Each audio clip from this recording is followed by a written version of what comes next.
Hello and welcome to another episode of Father and Joe. I'm Joe Rocky here with Father Boniface Six. And Father, I want to start with an example that I think that all of us out there can visualize if we haven't experienced firsthand. So imagine yourself in the middle of the summer with a two-story building and a two-story house and a slightly sloping hillside, and you're going to be hosting a kid's birthday party. And outside, you got a slip and slide going, you got the grill cooking, you got food everywhere. But when it comes time to actually inside the house, you close and lock all the doors on the second floor so that none of your kids, friends, parents, or anyone else goes to any of those places upstairs. But you're so glad and proud to show off the rest of your house, the first floor, your kitchen, the outside, what we got set up.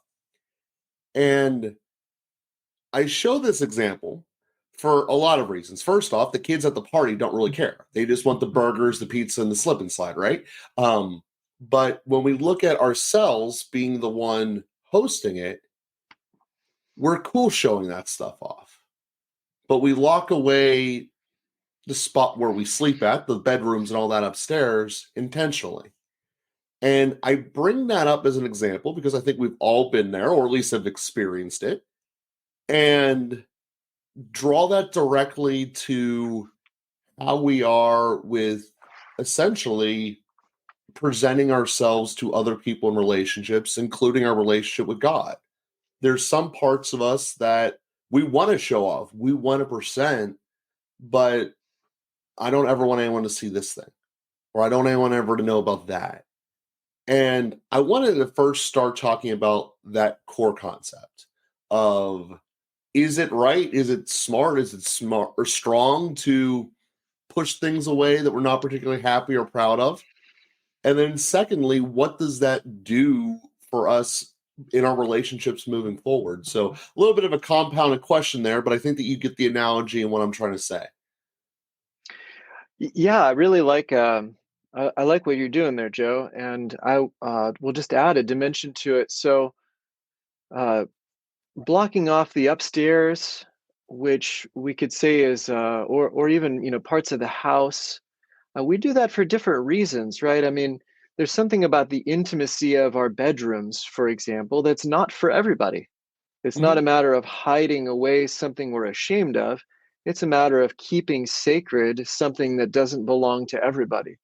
And so only the family, only the spouse, only so there are areas of our lives that we only let certain people into. And that's very appropriate. We have appropriate levels of vulnerability as we have established trust and commitment with people in relationships. So that's a very nice example of that. We invite people, even inviting them into the yard, is onto the property. We maybe are not doing that with the the recently released or the escaped criminals out of the local prison, you know. But we're doing with our neighbors and family, invited guests, etc. And then into the house, maybe we allow a couple of people into the kitchen to help carry some things, but we're not really allowing anybody upstairs except the family, and nobody into the bedroom except the spouse or whatever. Mhm. Those kinds of things are very appropriate. And then I could add to kind of build on your analogy, what you described. Maybe there's that closet that we don't let anybody into, that we actually hide our mess in, right? So that maybe gets a little more at what you were kind of pulling on. Are there places in my life that I don't let anyone into, that I really hide my mess from public view? And because I'm embarrassed, because then it's really hiding things I'm ashamed of rather than simply hiding things that are intimate or sacred and not for everyone. And so that's uh, yeah, a good, so, and then you could say there's a further thing of like, do I even know what's in that closet? You know, Yes. do I actually hide that from myself essentially? And not just hiding it from everyone else and prettying up the exterior experience, but there's stuff in there that I don't even want to know what's in there. And and that I think that really gets to a nice description of a lot of different interior layers in our own hearts. Certain people can be in certain ones, and we do pretty up exteriors, and we hide some stuff away, and we don't know everything that's in all of the places in our interior. And having the you know having a sufficient level of love, sometimes we are not really even in a position to look through that closet on our own. We actually need help. We need someone who can look at those things that I'm going to be so ashamed of, but I receive the love through another person that I really trust, even though it's scary, vulnerable to expose that. Having that other person with me to look at it, and then when I go, oh gosh, that's so embarrassing. No, it's okay. That was a hard time in your life, or you were going through some things, or you really needed that at that point, or having someone to speak some truth, to bring some love into those places can be really important for us going through our interior closet, you could say, or going through the physical closet that we might have a lot of stuff in the basement, the attic. I mean, these are the kinds of things also when you're cleaning out a parent's house when they're downsizing, or God forbid somebody dies, and there's the tragedy of loss, and then going through all of the stuff and finding things that have been stuffed away for years. And so anyway, I think those external analogies, those physical analogies, are really helpful to get at the kinds of things that are there in our own hearts. Yeah, and I appreciate you illuminating, because I wasn't trying to guide it in one direction or other. I was just trying to say this is the reality of what we do, right? We have certain spots that we emphasize because they're going to be the highlight of the party or whatever. We make sure that the grill's got the gas or the charcoal, and we make sure that the slip and slide's actually going to work, the yard's cut, all the dog poop got picked up, all of that different stuff, and we make sure that it's there and presentable. And but I love how you put it, that there's a natural veil of privacy that still should exist. And that as we go out into our lives, there's levels of intimacy we don't share with. And we can think of this on basic levels. You don't have the same conversations with your boss than you do with your spouse or your children. We kind of get that.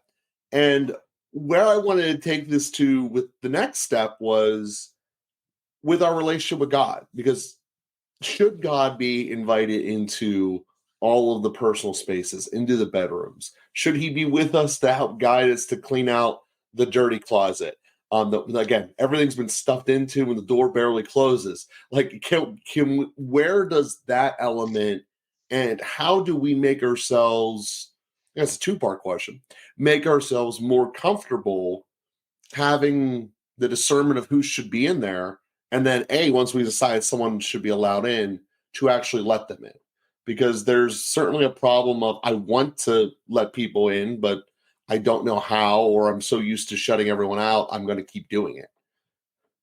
Yeah, it's a great question. We want God, of course, to be in all of the places, and that's that rubs up against some really important things. I mean, depending on how people's God images have been formed, and then depending on what part of them gets kind of triggered by some of the particular stuff that we're talking about hiding or keeping away from people. um, it's like that's the stuff I don't want my overly strict father ever to see. And so that turns into, I won't let God into that place in my life, because those images, especially around that stuff, are so tied together. And that's what we would call a place that of healing.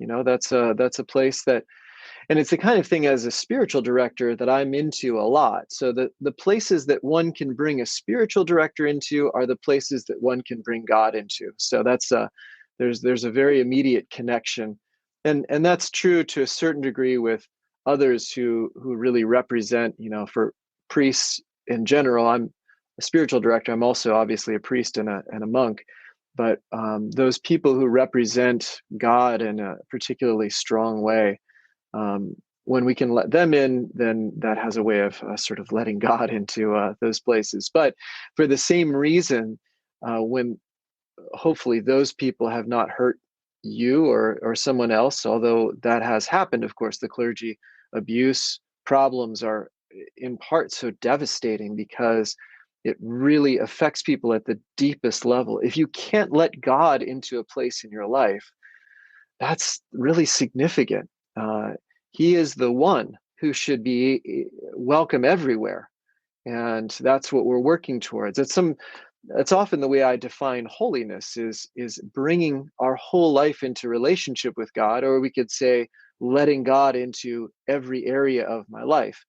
When I'm doing that, when I'm placing my whole life under the love of God, under His loving fatherhood, that's really holiness. I mean, that's we're bringing everything together, and again, there's work in that, in even knowing what it is that I'm bringing before Him. There are things that we've, closets that we've forgotten about, you could say.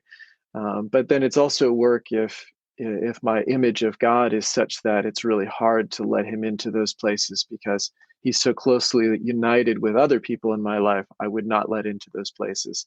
In some cases, we built up those closets to keep our, father or father-in-law or mother or big brother or whatever out of.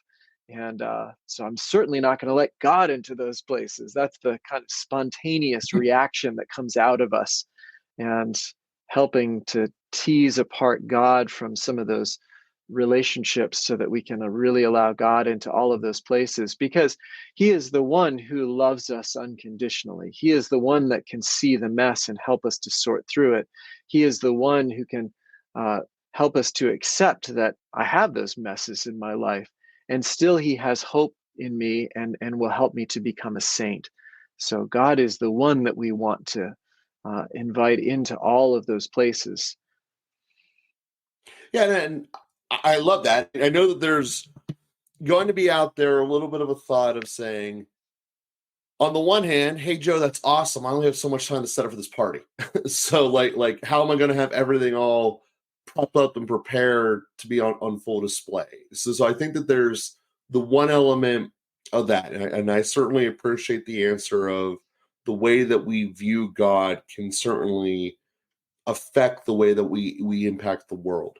Um, and where I was trying to get with that was we only can do so much. I mean, right? Like we also don't want to get caught into the trap of constantly living in the past of all the bad things and only staying in that closet And we don't want to and live in the losing, closet, right? yeah, and losing sight of all the other good things that we have done in there. I know that there's a personality type out there that just will dwell upon perfectionism and only focus on the small little itty bit that's in literally a small broom closet while the rest of the party's going off and being amazing. So with that being said, kind of given the fact that we live in time, so therefore everything needs to be a balance, how do we live, and to use one of your terms, that tension of recognizing I got things going good, should I just keep focusing on making them awesome, and then we'll get to it when we get to it? Yeah, you just described it really well, Joe. I really appreciate that. There is a balance. We don't want to get lost in the past. We also don't want to ignore the past. And um, and I think if we live in a place of some interior freedom, God has. So the thing is that God has He has a vested interest. He really wants us to be whole, to be holy. He wants us to be interiorly free. He doesn't want our life to be weighed down with packed closets that we're afraid to go into. He really wants to bring healing. He also knows what we're capable of and what we're ready for. Sometimes we would disagree with him about that, but he really does know what we're capable of and what we're ready for. And he has a way of bringing things up. And I think if we just have a level of openness which is willing to say, is there a closet that needs to be explored? And do I have what I need to explore that? And is it the time? I think just to have a level of openness like that is is probably good enough. And as I say, God has a way of, suddenly like blowing the hinges off the door, to keep using the analogy. And suddenly the closet with all of its stuff gets like splayed out into the hallway or something. And then we've got to deal with it. Um, again, God is not in a position that he's trying to shame us or embarrass us or whatever, but he would rather that than for our life to sink under the weight of that thing. And so sometimes that'll be what happens. Our facade is seen through. We get called out in some way. We fall on our faces, and our patterns of cover up, or our avoidance, or our whatever it is, gets exposed, and then we actually have to face it, not just get a bigger closet.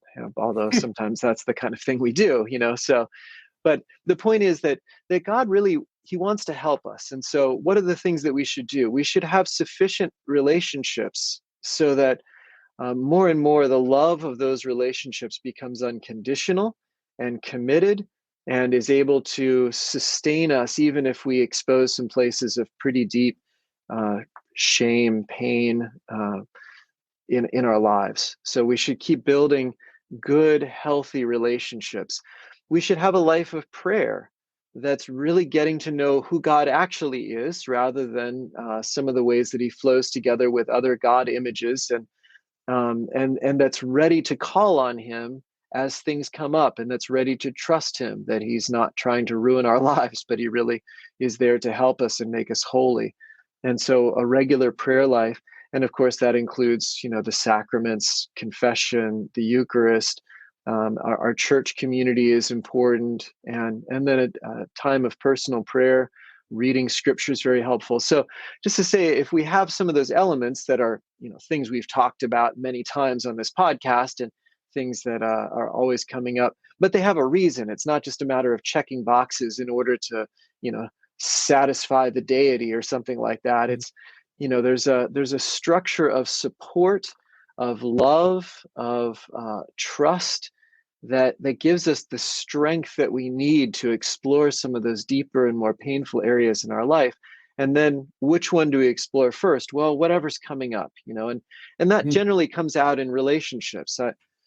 As a married person, you, Joe, I'm sure, run into things with your wife from time to time. Things come up with you or come up with her, and they kind of come up when they're ready to come up. And eventually you get to the point that it's like, just managing this thing so that we don't mess each other up too badly has reached its limit. We need to actually look at this thing. Where is this coming from? Why is this happening? What am I doing?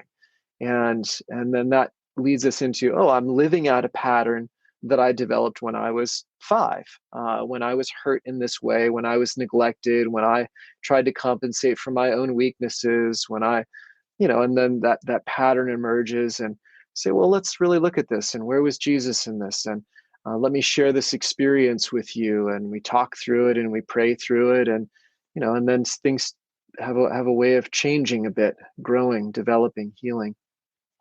And I think that is probably one of the most important things that we discuss on the show, because I think it's so important, is how do we deal with stuff from when we were younger? And to keep it in the analogy that we were using here today, is that when we overcompensate for something, we all understand physically that, my right leg is twisted or whatever, so I'm walking a lot more on the left. Well, after the right leg heals, what happens? Well, now our left leg hurts because we've been putting way too much pressure on it. And then we just keep living in this cycle of, eventually, whenever we're in our 80s, we need a hip replacement, because we never actually put ourselves in balance. And to use the example there of the closet, sometimes we're afraid to go through it or have someone else go through it because they're not going to take it well. And I have bought many houses from estates, and I have seen families go through grandparents, moms, closets, literally closets, and have wildly different emotions just between the group of 4 people in there. One granddaughter's hysterically crying, the mom doesn't care, and the dad's throwing everything out without any compassion or whatsoever. Just like it's a task we need to get done. We're keeping it moving. And I bring this up to say, because I think in relationships, we're more afraid of the reaction that we're going to get from the other person. Are we going to be in a spot where we're not supportive, where we're judged, or that it's going to make it a whole lot worse? I'd rather just keep it buried. And that's the perceived element. And certainly there are peoples in our lives that will be triggered by something and make something worse. I mean, we all know who they are. We kind of develop those fact patterns of being able to identify it. It's a good trait as people, right? And where I'm getting to this is that fear seems natural. And I want to look at this from a broader scope because I think that when we talk about relationships, as often we do here, we get into these inner circle we all can think in our head. We can identify, 5 to 10 people. This is who I'm thinking about when I think of meaningful relationships. And I think what the task or the challenge for the rest of the week ought to be is to realize, no, it really extends to essentially every connection you make. You have brought up many times the person who's given you lunch at McDonald's. It's also the person who's also on your online game that you're playing with and you're talking with, even though you've never seen them in person and you only see their avatar on a screen. It's also the other cars you're driving with on the road. Now, none of this means you have to be driving 15 miles an hour on the highway and be super slow or anything like that. You still act inappropriate for where you're at. When we're on the road, we go with the flow of traffic. When we're playing a game, we play it to win and we play honestly. We be courteous to the people who are serving us. And I think that trying to expand what we think of relationships, to bring this back to the initial example, to who we are inviting, at least willing to invite to the party. And again, knowing the appropriate boundaries still. You guys get to be outside with the grill. You guys don't get to go upstairs. But we realize that all of the people we connect are somewhere connected here. And are we pushing them outside and locking them outside the fence, throwing them over the back hillside, or are we going to try to be generous and gracious of letting them in and doing that? And I think that just having that thought process and thinking it through is a good exercise for people to do to go throughout the week. And I think it will really help what you were saying, Father, of trying to live a life of holiness. So I want to give you a last chance to say any last thoughts as we conclude today's episode. No, I think it was great, Joe. I think that focus on relationships and maybe I would just say, as we're interacting with those different people, kind of paying attention to what's coming up in our hearts in those moments. Why is it that I shut this person out? Why do I turn that person off? Why do I run away from that person? How do I end up abandoning myself, my heart when I'm with that person? So just noticing our own interior reactions with kindness and curiosity. Why am I behaving that way? Why don't I treat that guy at McDonald's better? Why do I ignore the person on the online game? And not to condemn ourselves for that, but wondering why it happens, trying to make a difference, and growing from there. Beautiful. And we thank everyone for being with us, and we'll be with you again here next week.